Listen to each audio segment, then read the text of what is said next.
Un immense plateau de table incrusté tasse café cafetière turque, seau de résine, époxy, une gigantesque tranche de peuplier de montagne. Tout cela dans une petite vidéo. Bon visionnage. Ah, il y aura de la découpe de petits carrés. Le personnage principal aujourd'hui, c'est cette énorme tranche de peuplier de montagne. Après le traitement, il a tout simplement l'air fantastique, ce dont vous pourrez vous rendre compte. Et ici, il est évident pourquoi j'ai choisi une CNC avec un tel champ de travail.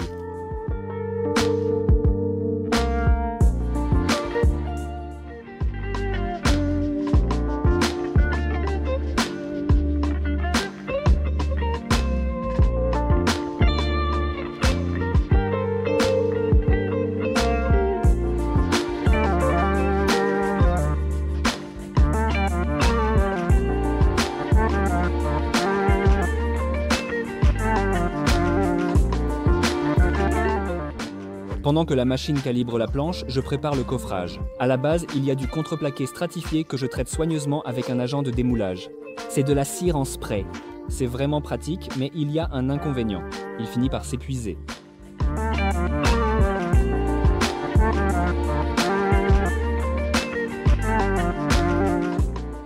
Les bords sont également faits de contreplaqué, préalablement recouverts de ruban adhésif et fixés à de tels angles, car le volume de résine sera très important et il faudra le contenir.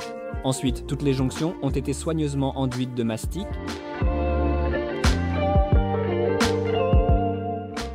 Pour rendre le plateau de table plus intéressant et surprendre les visiteurs, il a été décidé de le décorer sur le thème du café. Comme nous n'avons pas osé couler de la résine sur des burgers, c'est pour cette raison que nous coupons des soucoupes, des tasses et une cafetière turque. En réalité, c'est une affaire assez fastidieuse, mais pour anticiper un peu, je dirais que cela en valait la peine.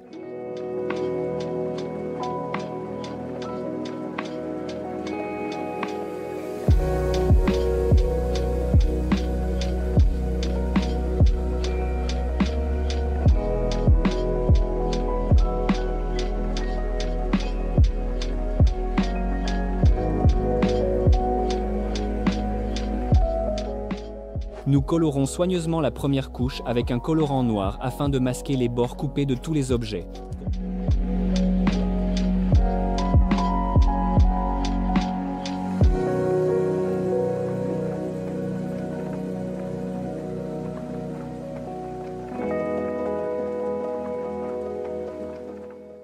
Ensuite, nous disposons toute la composition dans la résine noire.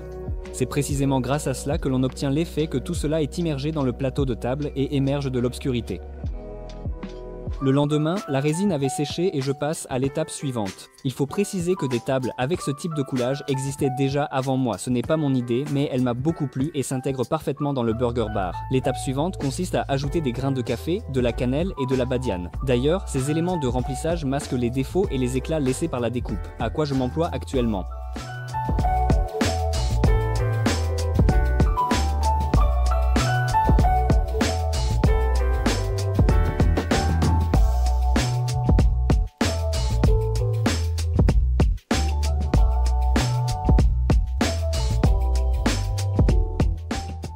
Pour éviter que toute cette beauté ne s'échappe lors du coulage principal, il faut la recouvrir délicatement d'une fine couche, toujours avec la même résine cristal époxy. Cette couche est également légèrement teintée en noir. Au final, cela permet d'obtenir un effet très intéressant. Les grains de café vont émerger de l'obscurité et paraître mystérieux et intrigants.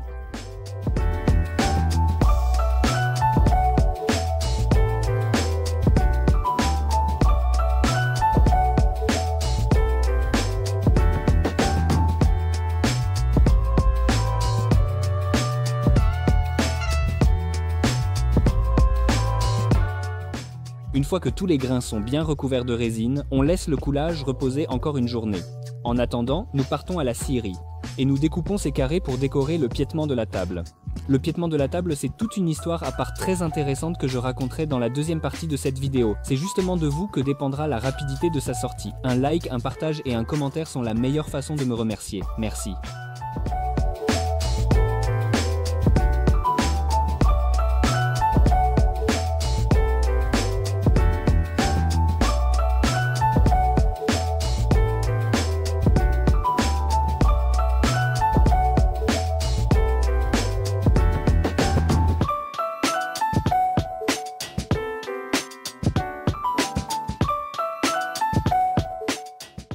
Pendant que nous découpions les carrés, la résine a séché et je verse la couche suivante.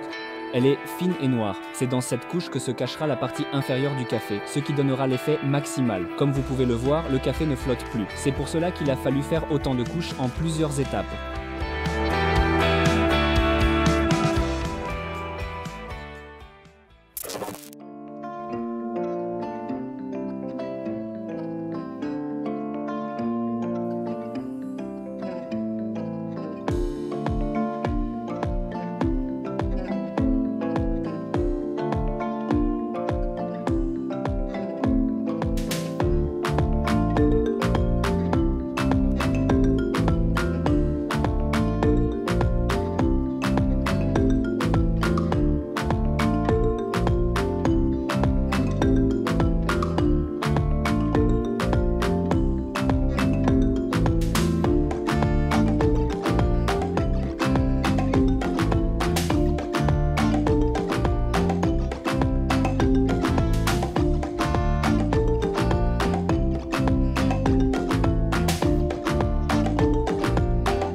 Voici la deuxième partie de la fabrication d'un immense plateau de table en peuplier de montagne, résine époxy et café.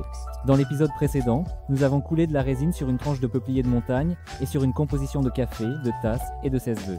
Une semaine s'est écoulée et il est temps de retirer le coffrage. Comme vous pouvez le voir, le ruban adhésif sur le contreplaqué fonctionne parfaitement et le coffrage se démonte sans problème. Au final, selon le projet, le plateau de table doit avoir une épaisseur de 5 cm. C'est à cette hauteur que la résine a été coulée. Tout ce qui dépasse cette hauteur peut être retiré sans crainte, c'est, à dire calibré à la CNC. Voilà à quoi cela ressemble, passage après passage, millimètre par millimètre. L'essentiel est de ne pas tomber sur une 16 ou une tasse coulée dans la résine, sinon la fraise pourrait ne pas apprécier.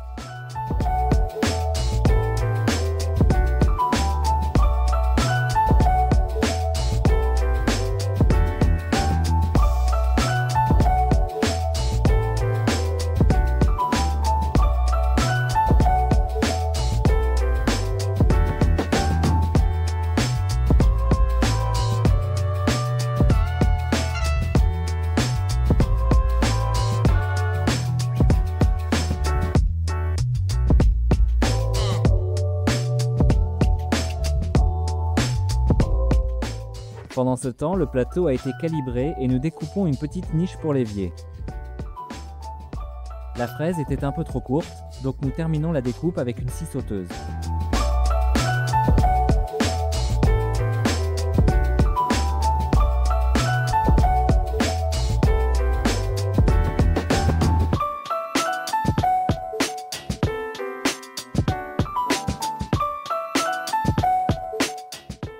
L'étape suivante consiste à bien poncer le plateau, en commençant avec du papier de verre grain 120 et en terminant avec du 600, afin de pouvoir ensuite l'enduire d'une couche finale de vernis brillant.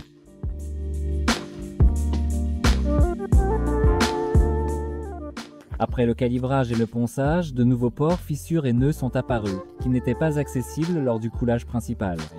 Après séchage bien sûr, tout ce qui reste à la surface doit également être poncé, ce qui a été fait en temps voulu. Et maintenant on peut enfin recouvrir le plateau de la table avec un vernis brillant.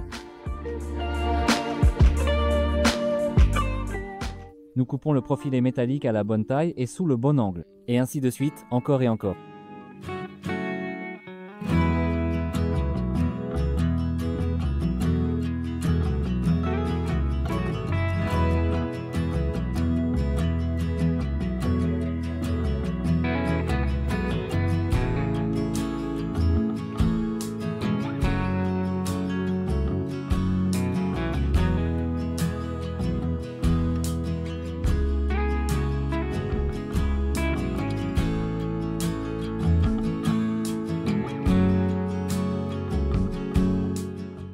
Ensuite, une journée de travail de soudure. Et nous obtenons ce genre de châssis. Je commence par apprêter ce châssis, puis je le peins en noir.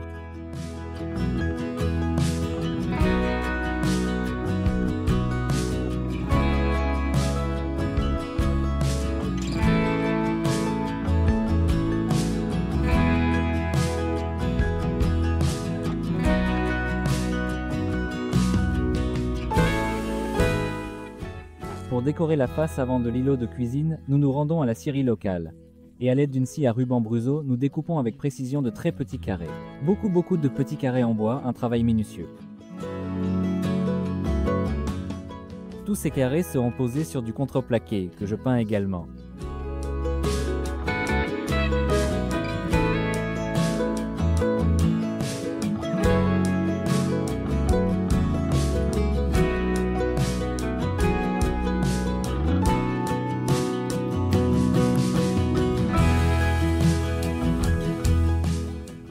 Sur le contreplaqué peint, nous disposons d'abord la composition afin de placer précisément tous les carrés selon la taille du contreplaqué, puis nous les collons à leur place définitive.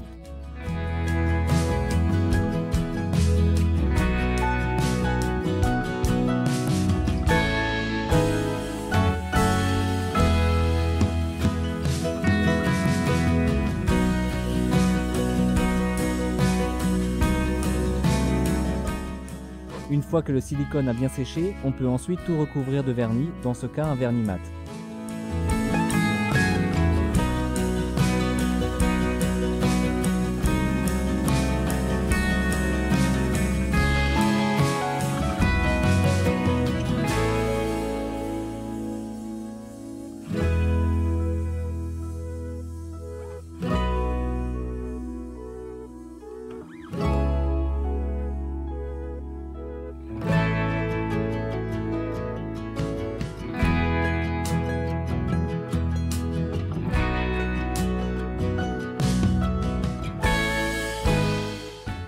Enfin, tous les éléments sont prêts.